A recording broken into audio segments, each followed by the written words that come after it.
भाई इससे विजय मांगेगी ना? नहीं मांगती।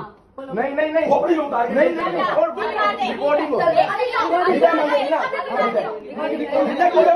मैं तो क्यों दूं विजय? ये बता तू क्यों दूं? बीमा तू बता दे। कि गोली मारने की धमकी दी है और कल को मुझे अगर कुछ भी होता है तो उसका जिम्मेदार मेरा पति और उसका परिवार होगा। और क्यों धमकी दी है? क्योंकि मैंने अपने बच्चे को मांग लिया सिर्फ इसीलिए। आज हम बात करने वाले हैं पारस ठकराल के बारे में और उनके सेकेंड मैरिज के बारे में। तो चलिए शुरू करते हैं।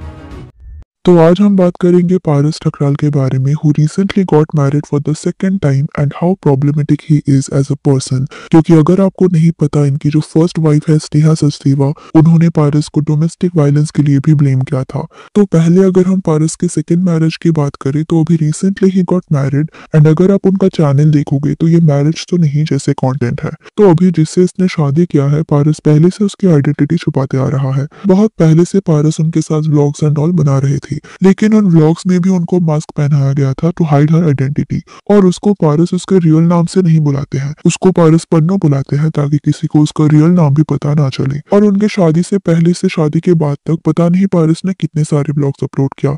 जैसे कि शादी से पहले जब ये लोग शॉपिंग कर रहे थे, उन व्लॉग्स को भी उन्होंने अपलोड किया था। First surprise gift for Pannu before marriage, शादी की जयमाला फाइनल हो गई, हल्दी ड्रेस रिवील, फिर आया इसका मैरिज व्लॉग्स। इसने अपने मैरिज का ही 2 व्लॉग शेयर किया है, पार्ट 1 पार्ट 2 करके।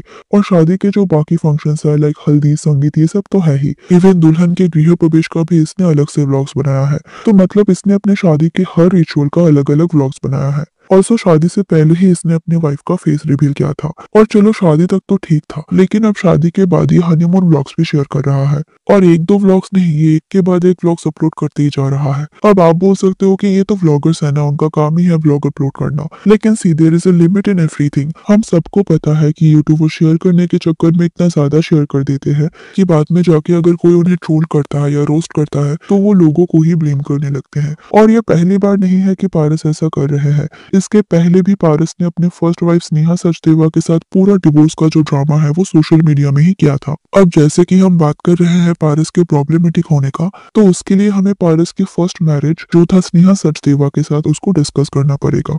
तो स्नेहा सचदेवा भी एक ब्लॉगर थी और वो दोनों ऐसे ही काम करते दौरान मिली थी। शादी से पहले उन दोनों ने साथ में कई सारे वीडियोस भी बनाया था। और यहाँ ये मेंशन करना जरूरी है कि उस टाइम पारस को कोई भी नहीं जानता था, बट स्नेहा फिर भी थोड़ी फेमस थी और फिर इन दोनों ने शादी किया। एंड अभी जैसे पारस ने अपने सेकंड वाइफ के साथ किया ना, शादी के हर रिचुअल्स का व्लॉग्स बना के अपलोड करना, पहले स्नेहा एंड पारस ने भी ऐसा ही किया था। अभी तो उन्होंने अपने ओल्ड व्लॉग्स को डिलीट कर दिया है, लेकिन उस टाइम भी ये दोनों उतना ही इमेच्योर थे।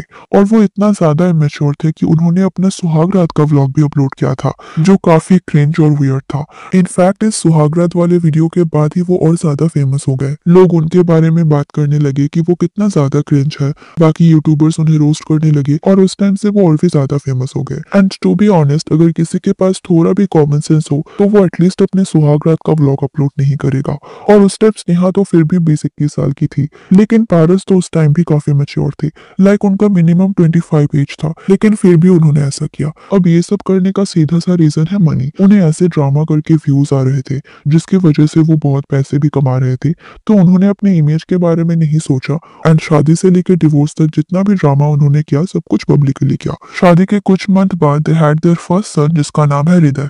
अब इस बच्चे को लेके भी उन्होंने बहुत ड्रामा किया। पारस ने ऐसा भी बोला कि स्नेहा शादी के पहले ही प्रेग्नेंट हो गई थी और इसलिए उन्होंने शादी किया। तो ये सब हम बाद में जाकर डिस्कस करेंगे। तो शादी हुआ, बच्चा भी हुआ और कुछ साल बाद डिवोर्स का ड्रामा भी स्टार्ट हो गया। अब ये डिवोर्स वाला ड्रामा स्टार्ट हुआ इस वीडियो से जहाँ स्नेहा ने बोला कि पारस ने उनपे हाथ उठाया था। और यहाँ एक्चुअली पारस ने उनपे हाथ उठाया था, ये सिर्फ क्लेम नहीं है क्योंकि स्नेहा ने इसको प्रूव भी किया था। स्नेहा ने यहाँ दिखाया कि कैसे पारस उनके ही घर आके उनको धमकी दे रहे थे। और इवन स्नेहा ने वॉइस रिकॉर्डिंग भी सुनाया था जहाँ पारस ने एक्सेप्ट किया था कि हाँ उन्होंने उनपे हाथ उठाया है। अब यहाँ उनके लड़ने का रीजन था कि स्नेहा बोल रही थी कि पारस ने उनपे चीट किया था और पारस बोल रहे थे कि स्नेहा ने उनपे चीट किया था। तो दोनों एक दूसरे को ब्लेम कर रहे थे ना। सी हम में से किसी को नहीं पता कि उन दोनों में कौन गलत था। दोनों पब्लिकली एक दूसरे को ब्लेम कर रहे थे। लेकिन रीजन कुछ भी हो, यह जो मुझे गलत लगा था वो था पारस का बिहेवियर स्नेहा के टूवर्ड्स। वर्ड्स। पहला है स्नेहा के ऊपर हाथ उठाना। आप किसी भी तरह डोमेस्टिक वायलेंस को जस्टिफाई नहीं कर सकते। तो जो पारस ने स्नेहा पे हाथ उठाया था वो बहुत गलत था, और अगर स्नेहा चाहती तो पारस के अगेंस्ट लीगल एक्शन भी ले सकती थी, क्योंकि उसके पास सारे प्रूफ भी थे। लेकिन मोस्ट प्रोबेबली उसने ऐसा नहीं किया। से हम मान लेते हैं कि यहाँ स्नेहा की भी गलती है और उसके लिए शायद पारस को गुस्सा आ गया था, लेकिन उसका मतलब ये नहीं कि आप उसके घर आके उसे मारने लग जाओ। और स्नेहा ने ना इससे पहले तक पारस के अगेंस्ट कुछ भी नहीं बोला था कि उनके बीच क्या चल रहा है एंड ऑल। लेकिन जब पारस ने उस पे हाथ उठाया, उसको धमकी देने लगा, और जब बात एक्सट्रीम लेवल पे चला गया, तब जाके स्नेहा ने उसके अगेंस्ट बोला।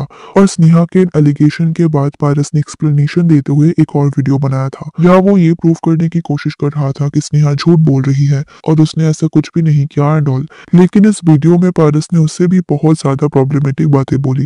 पहले तो उसने बोला कि वो स्नेहा से शादी नहीं करना चाहता था, लेकिन स्नेहा शादी से पहले प्रेग्नेंट हो गई थी, जिसके लिए उन्हें मजबूरी में शादी करना पड़ा। ये इंसान इतना शेमलेस है कि उसने वीडियो के टाइटल में भी यही लिखा था कि स्नेहा शादी से पहले प्रेग्नेंट हो गई थी, और इस वीडियो में वो लिटरली स्नेहा को ब्लेम कर रहे थे उसके प्रेग्नेंट होने के लिए। बस एक ही चीज बोल रहा था, स्नेहा 3.5 महीने से तेरे को पता नहीं चला कि तू प्रेग्नेंट है।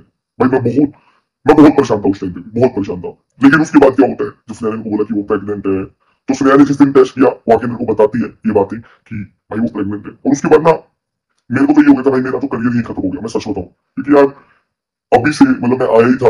मतलब वो आपकी पार्टनर है, and if she is pregnant तो यहाँ आपका भी हाथ है। वो अकेली तो प्रेग्नेंट नहीं हो गई ना, लेकिन फिर भी वो बच्चों की तरह यहाँ सिर्फ स्नेहा को ब्लेम कर रहे थे कि इसके लिए मेरा करियर बर्बाद हो गया। और वो यहाँ ये भी बोल रहा था कि कैसे उसने स्नेहा को फिर भी एक्सेप्ट कर लिया, even though she was pregnant before marriage. और ये मत सोचना कि वो किसी और का बच्चा था और उसने एक्सेप्ट कर लिया। वो पहले खुद ही बोल रहा था कि हमें शादी से पहले ये सब नहीं करना चाहिए था। लेकिन ना मैंने उस टाइम पे भी भाई अपना बड़ा दिल रखा, हर चीज मैंने करी। और मैंने बहुत लोगों ने मेरे को बोला भाई आके बाहर के लोगों ने क्या करा, मैंने बोला भाई मैं शादी करूंगा। मैंने कहा मैं शादी करूंगा, कोई बात नहीं, इसके बाद जो गलती हमसे हुई ठीक है। मैंने कुछ नहीं सोचा है, मैंने 1% भी कुछ नहीं सोचा। मैंने बोला मैं शादी करूंगा और मैंने हर चीज एक्सेप्ट करी। और मेरी गलती है कि शादी से पहले भाई ये चीजें हुई हमारे बीच में। अभी ये चीज स्नेहा के मुंह से सुन लो भाई। तो मतलब उसने खुद एक्सेप्ट किया कि वो उसका ही बच्चा है, और फिर पारस बोलने लगा कि मैंने तो फिर भी उसे एक्सेप्ट कर लिया और शादी कर लिया। तो मतलब अपने ही बच्चे को एक्सेप्ट करने के लिए वो खुद को महान समझ रहा था। और वो यहाँ ये भी प्रूव करने की कोशिश कर रहा था कि स्नेहा शादी से पहले प्रेग्नेंट थी।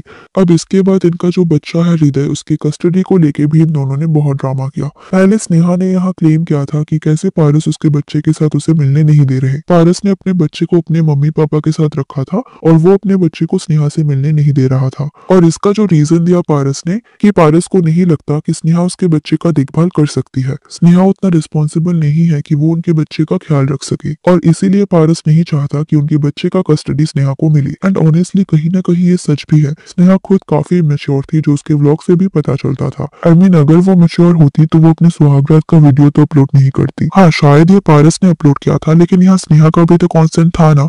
अगर वो इसको अपोज करती तो शायद पारस ऐसा नहीं करता। तो हाँ ये कहीं ना कहीं सच है कि स्नेहा उतना मैच्योर नहीं थी, लेकिन जस्ट लाइक स्नेहा यहाँ पारस भी मैच्योर नहीं थी, वो खुद भी उतना ही मैच्योर थे। To be honest both of them did not deserve to be parents back then. और पता नहीं ऐसे पेरेंट्स के लिए कितने बच्चों की लाइफ खराब होती है।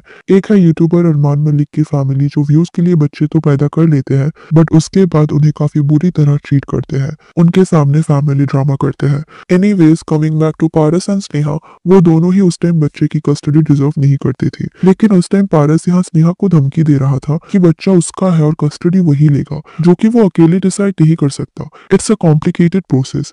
ये कोर्ट डिसाइड करती है कि किसके पास कस्टडी रहेगा एंड ऑल। और इस वीडियो में स्नेहा ने ये भी क्लेम किया था कि पारस ने उसके यूट्यूब चैनल को भी डिलीट कर दिया था, जिसका कोई हक उसके पास नहीं था। स्नेहा ने इंस्टा में स्टोरी देके बताया था कि पारस ने उसके यूट्यूब चैनल को डिलीट कर दिया था, और वो यहाँ रो रही थी, जो कि ऑब्वियस है। एज अ व्लॉगर वो चैनल उसके लिए काफी इंपॉर्टेंट था, उससे उसका घर चलता था, तो ऑब्वियसली यहाँ स्नेहा रोने के लिए गलत नहीं है।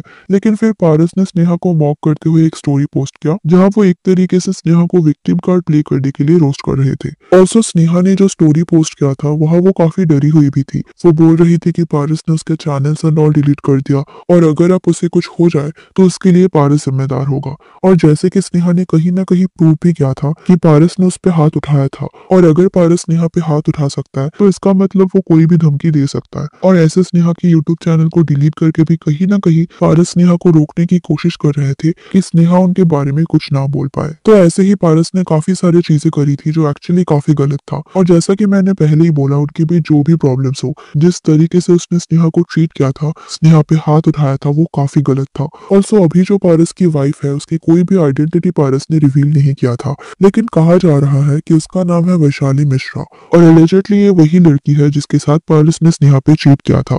कुछ लोग वैशाली के ओल्ड फोटोज को भी पॉइंट आउट कर रहे हैं जो अपेरेंटली स्नेहा ने पहले ही रिवील किया था। तो अब कहीं ना कहीं लोग सोच रहे हैं कि पारस ने ही स्नेहा के साथ गलत किया था। पारस पहले से ही वैशाली से शादी करना चाहते थे और इसीलिए वो स्नेहा को डिवोर्स देना चाहता था। और ये कहीं ना कहीं पारस ने खुद भी एक्सेप्ट किया था कि वो स्नेहा से शादी नहीं करना चाहता था, but she got pregnant with his child और इसीलिए उसे शादी करना पड़ा। तो इन सब से आपको पता चल गया होगा कि ये इंसान कितना प्रॉब्लमेटिक है। लेकिन फिर भी सैडली यूट्यूब में ऐसे भी लोगों की ऑडियंस होते हैं, millions of people follow them and वो जो भी बोलते हैं लोग उन्हें सच मानने लगते हैं। एंड मुझे लगा कि ऐसे इंसान को एक्सपोज करना जरूरी था। So that was it for today. What's your thought on this? Let me know in the comment section. और अगर ये वीडियो अच्छी लगी हो तो इसे लाइक कर देना और ऐसे और वीडियोस के लिए चैनल को सब्सक्राइब कर देना। Thanks for watching, see you in the next. भी लाइक कर दो यार, तुम्हारे पैसे थोड़ी ना कट रहे, कर दो।